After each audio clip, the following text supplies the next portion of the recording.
Good day, fellow golfers. My apologies for the delay in getting this out. I've been too busy chasing that silly white ball around and enjoying our limited season in Alberta, Canada. But alas, as always happens in this part of the world, the weather has turned. It's the second day of summer today, and we're getting snow in the nearby mountains. And the city we're in is in the 40s with gale force winds and heavy rain. So, what better time to work on this podcast?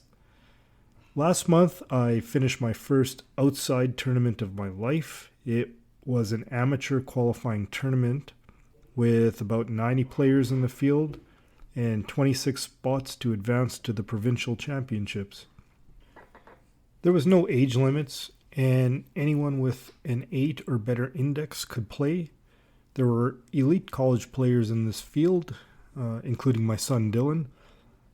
Now, my index had ballooned to almost 7. It had been around 5 to start the year. And therefore, I was one of the first groups off, as I was likely close to one of the highest handicaps playing in the field. Unfortunately, Dylan's time was way later than mine due to his better index, so we couldn't drive to the venue together, which took an hour. It was at a golf club called Olds Golf Club. We did meet up after my opening 9, because after I finished that 9 holes, he was getting ready to start his round. Well, the first question one might ask at the beginning of my first tournament was how the nerves were on the first tee. This year, my opening holes have been pretty disastrous up until that point. I've had numerous doubles to start rounds off. Really not because of nervousness, but I'm not sure exactly what the reason is. Surprisingly, though, I wasn't nervous on this first tee. The starter was a nice elderly gentleman, and my playing partners were chill, probably because we were some of the technically worst golfers in the field. Well, anyways, I smoked a driver 275 down the middle, had a wedge, which I played to 25 feet below the hole. I hit that putt to about 3 feet, and oddly, that's when I got the most nervous. It's likely because these are gimmies in my weekend play and men's night play just to help the pace of play out. So I honestly didn't strike many from this distance in my normal play. These nerves actually popped up again later in the round where I missed 3 putts from about 4 feet on very fast greens. So this is definitely something I can practice so that maybe these can become more automatic for me. On the second hole, a drive of about 285 yards and an approach to 25 feet, where I slipped badly on the morning dew. However, I managed to make that putt. It was a big breaking, fast putt. It was sort of lucky. I made that putt for birdie, otherwise it would have likely rolled off the green. So, pretty good start, 1 under after 2 holes. So if we fast forward to the 9th hole, which was a short par 5, I hit my second shot to about 15 feet below the hole. I came up short on the eagle putt, but it was an easy tap in for birdie. So as was the case most of the day, I was short on putts, not wanting to juice it by 6 feet. Dylan got to watch this birdie because he was heading to the first tee, and as he was walking to the first hole, we shared an embrace, and I told him of my even par front side. Now, this is where the Hyde portion of my Jekyll and Hyde surfaces. As I was happily strolling towards a snack shop just high off of my front 9, an official approached our group and basically put us on the clock. True, the group in front of us was fast and a hole ahead, but the group behind us was nowhere in sight, and we had just finished in over 2 hours, which is pretty good for tournament play. Nonetheless, this may have rattled me a little bit. Then we played ready golf. I didn't have a lot of time to check out the hole layouts on Decade and my notes in my yardage book. That said, I did pipe a drive on that first short par 4 on number 10, but the green was wicked and I 3-putted from 15 feet. I probably should have marked and focused on the second putt, but like I said, I was a bit rattled from the official. Then so through 13 holes, I was 2 over par, which was very respectable. In the end, the cut ended up being 3 over par, which I wouldn't find out until many, many hours later. Starting on 14 is where the wheels started to wobble before completely falling off after that. 14 was a 500-yard par 5. I piped a 300-yard drive down the middle. The only trouble around the green was a bunker on the left, which I found with my 5-iron. I didn't read the sand properly, caught the ball a little bit thin, and sent it past the green and short-sided myself. I couldn't get up and down, and I made a bogey, where a birdie seemed more likely after the tee shot. Still, I was only +3 after 14 holes. On 15, it was a short 350-yard dogleg right, which I probably didn't research enough in my haste to tee it up. There was OB left and a big right to left wind. I pulled out the driver, thought I hit a good drive, but my lefty fade and the strong winds kept drifting the ball to the left towards OB. I hit a provisional with my driver, and this time I pulled it away from the OB.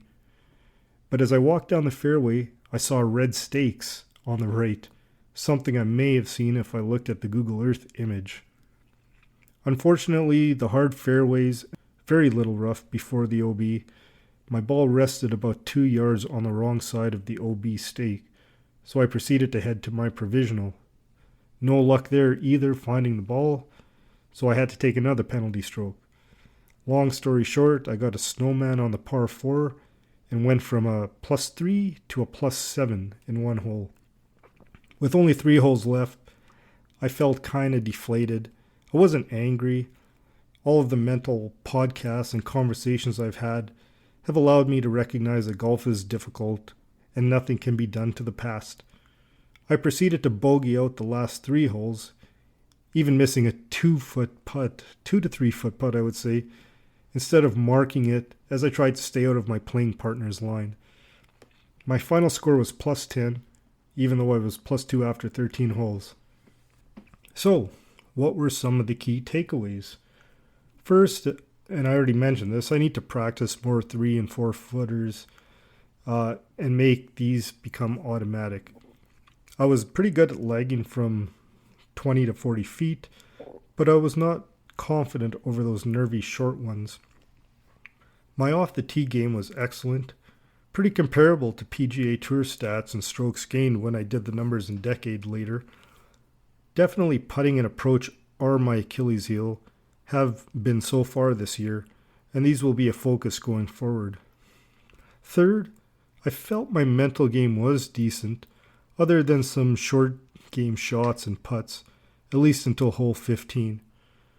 While my playing competitors would curse loudly on bad shots or bad breaks, I had more control on the emotions, instead looking ahead to the next shot, so I thought I did well there. Fourth, the strategy until hole 15 was great. Whenever I was in the trees, and it happened a couple of times, in the past I may have gone for the hero shot, but I remember that if I can't pull it off 80% of the time, just get it back in play. I made bogeys on those holes instead of potential doubles and gave myself a chance at par. I was using Scott Fawcett's decade strategies to generally avoid approach trouble shots, especially on the front 9. Fifth, where I did stray from strategy was on hole 15. That was definitely not a driver swing on a dogleg right with OB left, wind left, and a left shot shape. The provisional was definitely not a driver, but that's what I used to put it into the red staked area. That's generally a strategy mistake for me not researching the hole. Sixth, I feel like the quad on 15 deflated me. The right mental mindset would have been to completely shrug it off, get pars on the final 3 holes, and shoot my +7 instead of +10. Seventh, even though we were on the clock, we finished in 4 hours and 7 minutes, whereas my son's round took 6 hours. I need to stick to the process, check the book, mark the putts, etc. So, would I do this again? Absolutely. Tournament golf tests mental mindset, physical abilities in all areas of the game, and everyone plays by the same rules. No gimmies, you have to take proper drops, etc. I'm sure I'll play in a few more of these individual tournaments, especially as I approach 55 years old in a couple of years, and I'll play in more age-appropriate senior categories. Then one neat thing is it's kind of inexplicable, but I've been thinking about it, but the experience of the tournament has somehow transformed my game for the better. My index went from around 6 down to 3 currently. I shot in the 60s for the first time in a competitive men's night event, and also fired a 2 under in a 9-hole evening round from a difficult set of tees. In the next episode, I'll talk about how I think this shift happened. Thank you for tuning in. I'm always looking for feedback, and please give the podcast a like and a review if you enjoyed the content. Until next time, have a great time on the links.